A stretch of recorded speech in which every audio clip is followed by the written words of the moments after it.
మీకు ఇంకా పవన్ కళ్యాణ్ కాకుండా ఆయనను పక్కన పెట్టండి, ఆయన మీకు పర్సనల్, ఆయన కాకుండా మీరు ఇష్టపడే నెక్స్ట్ హీరో ఎవరు? నేను అందరు పనిచేసిన హీరోలు అందరూ ఇష్టం నాకు. అందరం ఇండస్ట్రీలో హీరో అనేవాడికి నేను ఒకసారి ఒక ఇంటర్వ్యూలో ఒక స్టేజ్ మీద చెప్పేశాను, హీరో పుట్టక ఒక అదృష్టం సార్. అవును, 100 జన్మలు పుణ్యం చేసుకుంటే హీరో పుట్టక. అవును, హీరోలు అందరూ అదృష్టవంతులే. అందరు హీరోలు నేను పని చేశానంటే వాడు నాకు ఇష్టమైన హీరోనే. ఓకే. అండ్ మీ డైరెక్టర్లతో మీ రిలేషన్ ఎలా ఉంది? ఎవరు మీకు బాగా నచ్చిన డైరెక్టర్స్? అది కూడా అందరా?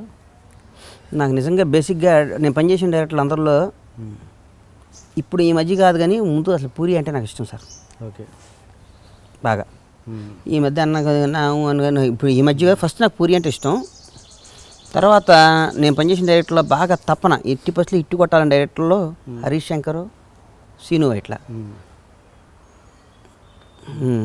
ఓకే. ఏదో విధంగా సినిమా నిదానంగా తీయాలే, సినిమా అంటే ఇష్టం లేకుండా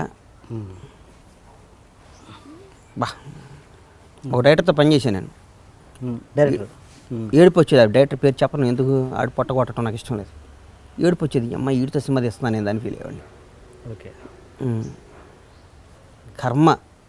నైట్ అయితే ముందు తాగటం, డ్రగ్స్ తాగటం, ఎదవా అట్లాంటి వాడిని భగవంతుడు కూడా లైఫ్ కూడా ఫీల్ అవుతుంటాను నేను. మీరు ఇంట్రడ్యూస్ చేశారా ఆల్రెడీ? నేను ఎవరిని చేయలేదు, చేస్తా ఇక నుంచి. సంవత్సరానికి కొత్త డైరెక్టర్ని పరిచయం చేస్తా. బండ్లా గణేష్ మార్క్లో ఒక 10 మంది డైరెక్టర్ ఇండస్ట్రీకి తీసుకొస్తా. చూడండి మీరు. ఓకే. ఎట్లా తీస్తా సినిమాలు చూడండి మీరు. ఆ డైరెక్షనే రా సార్. షార్ట్ చెప్పి సినిమా అంటే ఏం సార్, మనం సినిమా పనిచేసేటప్పుడు మన భగవంతుడు గర్భగుడిలో కూర్చొని దేవుడిని చూస్తామా? తిరుపతి బాలాజీ వెంకటేశ్వర స్వామి దేవుడి దగ్గరికి వెళ్ళినప్పుడు దేవుడిని చూడకుండా మన వాట్సాప్లో మెసేజ్లు చూసుకుంటామా? ఫోన్లు చూసుకుంటామా? సాయంత్రం ఏం ముందాగానే ఆలోచిస్తుంటామా? ఓకే. సార్ ఏం ముందు అవుదామా, సాయంత్రం ఇంకో ఏం పని చేద్దామా, ఏ అసాంఖ్యకులు ఆలోచిస్తామా? దేవుడి దగ్గరికి వెళ్ళినప్పుడు దేవుడినే దండం పెట్టుకుంటాం. ఏడుకొండలవాడ మాకు ఈ కష్టాలు వచ్చిన పరమేశ్వర, ఈ కష్టాలను ఎదుర్కొనే శక్తి అంటాను. నా స్టైల్ అది. నేను నాకు అయ్యాను ఈ రేపు వచ్చే కష్టాలను ఎదుర్కొనే శక్తి స్వామిని దండం పెట్టుకుంటాను నేను. అంతేగాని నాకు అది ఇది అని ఎప్పుడు కోరుకున్నాను. ఆ డైరెక్టరు సినిమా అంటే పేరు, గొప్ప పేరు, ఊరు పేరు, అసహ్యం నీ అమ్మ డైరెక్టర్. ఓకే. ఇది కాకుండా అంటే ఎలాంటి చేదనుభవం అయింది? అంటే ఓన్లీ ఓకే ఇంట్రెస్ట్ లేదు సార్, చెప్పిన కాదు చెప్పలేడు. 4 షాట్లు బాగా తీస్తే డైరెక్టర్ కాదు సార్, చెప్పిన టయానికి సినిమా తీసి హిట్ ఫ్లాప్ మన చేతిలో ఉంది సార్. అన్నీ హిట్ అవ్వాలని చేస్తాం. అందరు కొడుకులు సూపర్ స్టార్లు అవ్వాలనే వస్తారు ఇండస్ట్రీకి. అవును, అందరూ నంబర్ 1 అవ్వాలని వస్తారు. ప్రతి ఛానల్ రిపోర్టరు ఒక ఓనర్ అవ్వాలని అనుకుంటాడు. ప్రతి కోళ్ళ రైతు ఇండస్ట్రీని వెళ్ళాలని, పోల్ట్రీ నంబర్ 1 అవ్వాలనుకుంటాడు. ప్రతి ఒక్క డైరెక్టర్ ఒక రాజమౌళి, ఒక వివి నాయక్, ఒక పూరి జగన్నాథ్, ఒక త్రివిక్రమ్ అనుకుంటారు. అందరూ అవర్గా అసలు సినిమాలలో చేసుకుంటూ సినిమాని అంటే ఇట్లా బయట జనాలకి ఒక రాంగ్ ఇండికేషన్స్ వెళ్తుంటాయి ఇలాంటి ఇన్సిడెంట్స్ వల్ల. అసలు సినిమాలో పనిచేస్తూ అలాంటి టెక్నీషియన్స్కి సినిమా పట్ల ఎలాంటి గౌరవం ఉండాలి? సినిమా ఇండస్ట్రీ పీపుల్ అంటారా, బయట వాళ్ళకంటారా? ఓకే, 2 చెప్పండి. ఇలా ఎవడన్నా నన్ను సినిమా వాళ్ళు అంటే నాకు భలే కోపం వస్తుంది. ఆడు సినిమా వాడరా అంటారు. చరిత్రకు శ్రీకారం, చరిత్ర సృష్టించేది, చరిత్రలో నిలిచిపోయేది, ఎప్పటికీ చరిత్రని ముందుకు తీసుకెళ్ళేది సినిమా వాడే సార్. సినిమా అనే వెపన్, సినిమా ద్వారా ఏమైనా చెప్పవచ్చు.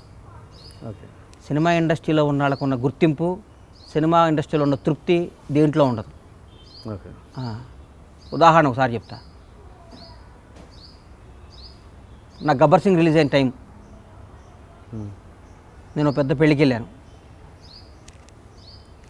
ఇప్పుడు ఆంధ్ర సైడ్ నాతో పాటు ద లెజెండరీ పర్సన్ జిఎంఆర్ గారు, అట్లాంటి వాళ్ళు అందరూ వచ్చారు.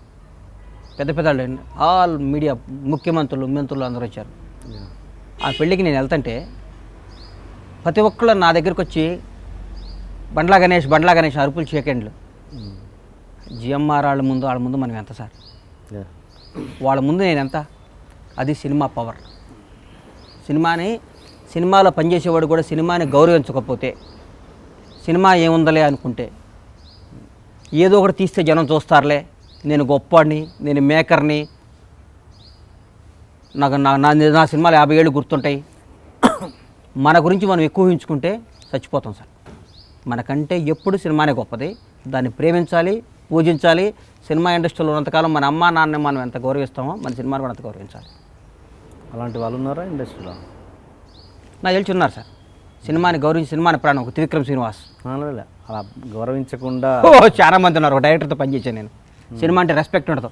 ఈ సినిమా 50 ఏళ్ళు గుర్తుంటే పోద్దని చెప్తుంటాడు. సేమ్ సినిమా తీస్తాడు, రేపు ఏ షాట్ తీస్తాడు ఆయనకు తెలియదు. ఈ షుడ్ బి లైక్ దిస్ అంటుంటాడు. అట్లాంటి వాళ్ళకి నాకు తెలిసి వాళ్ళు ఏదో ముందు 1-2 సినిమాలు ఇట్లు కొట్టి కొంచెం 4-5 ఫ్రేములు మంచి ఫ్రేములు పెట్టి సినిమాల పేరు సంపాదించుకోవచ్చు, కానీ అది డెఫినెట్గా వాళ్ళకి లాంగ్విటీ ఉండదు. ఊరికే సినిమా అంటే రెస్పెక్ట్. 24 గంటలు దానికోసం పనిచేయాలి. ఫ్లాప్ హిట్ అనవసరం. Cinema cinema cinema hit flop మనం నిర్ణయించలేము సార్. తీన్మారు నేను తీసా, గబ్బర్ సింగ్ నేను తీసా, దిల్ రాజు డిజాస్టర్లు తీశాడు, బ్లాక్ బాస్టర్లు తీశాడు. ఎవరైనా ఇండస్ట్రీలో ఫ్లాప్ తీనాడు అంటూ ఉండడు. పైగా ఇండస్ట్రీ అనేది వారసత్వం వచ్చిన సంపద కాదు సార్.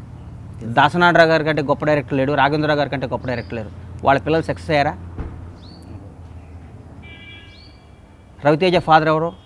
ఒక నాని ఫాదర్ ఎవడు? అవును. ఇండస్ట్రీ టాలెంట్ అండి, నమ్మకం, కసి, ప్రేమ. సినిమా అంటే భయం, సినిమా అంటే గౌరవం, సినిమా అంటే ఇష్టం ఉండాలకే సినిమా అన్నం పెట్టింది. ఎస్. ఇప్పుడు మేకర్స్ పరంగా చూస్తే అలాంటి ఇప్పుడు అన్నారు త్రివిక్రమ్ రాజమౌళి గారు, అలాంటి మేకర్స్ పేరు చెప్పండి మీకు బాగా నచ్చిన.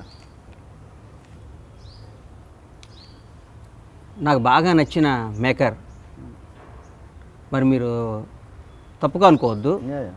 ఏంటి ఈ మధ్య ఫ్లాపులు తీస్తున్నాడు అట్లా అనుకోవద్దు మీరు. నాకు బాగా నచ్చిన మేకర్ పూరి జగన్నాథ్. ఓకే. ఎందుకంటే నా ఫ్రెండ్ అని నేను చెప్పను. రైట్ ఆర్ రాంగ్ ఫటామని సినిమా తీస్తాడు. ముందు స్టోరీ చెప్తాడు ఒకరోజు, అదే సినిమాలో ఉంటుంది, ఎక్స్ట్రా షాట్ ఉండదు. నంబర్ 2, సినిమా అంటే భక్తి, భయం, సినిమాని ప్రేమిస్తూ సినిమానే జీవితంగా బతికాడు త్రివిక్రమ్ శ్రీనివాస్. వండర్ఫుల్ పర్సన్ ఆయన. ఒక ఫ్రెండ్షిప్ అన్నా, ఒకటి చల్లగా ఇండస్ట్రీ చల్లగా ఉండాలని కోరుకునేవాడు త్రివిక్రమ్ శ్రీనివాస్. అట్లాంటి వాళ్ళు ఇండస్ట్రీకి 10 మంది కావాలి సార్. ఓకే. త్రివిక్రమ్ శ్రీనివాస్ లాంటి వాళ్ళు అట్లా ఒక 10 మంది ఉంటే ఇండస్ట్రీ కళకళలాడుతుంటాం. ఇప్పుడు ఎందుకు సురేష్ బాబు ఉన్నాడు, అల్లు అరవింద్ గారు ఉన్నారు, వీళ్ళందరూ సినిమా వాళ్ళకి. ఊరికే అరవింద్ గారికి 40 ఏళ్ళ చరిత్ర, 30 ఏళ్ళ చరిత్ర ఉంది. ఆయన ఎప్పుడు ఎగిరిపడలా. సినిమాలు 1 year 2 years గ్యాప్ వచ్చింది. గీతా ఆర్ట్స్ కానీ సురేష్ ప్రొడక్షన్స్ 100 ఏళ్ళు ఉంటుంది ఆ సంస్థ. అట్లాగే నా సంస్థ కూడా ఉంటుంది, ఒక 50 ఏళ్ళు 100 ఏళ్ళు. నా పిల్లలు, నా మనవాళ్ళు కూడా ఇండస్ట్రీలో ఉంటారు.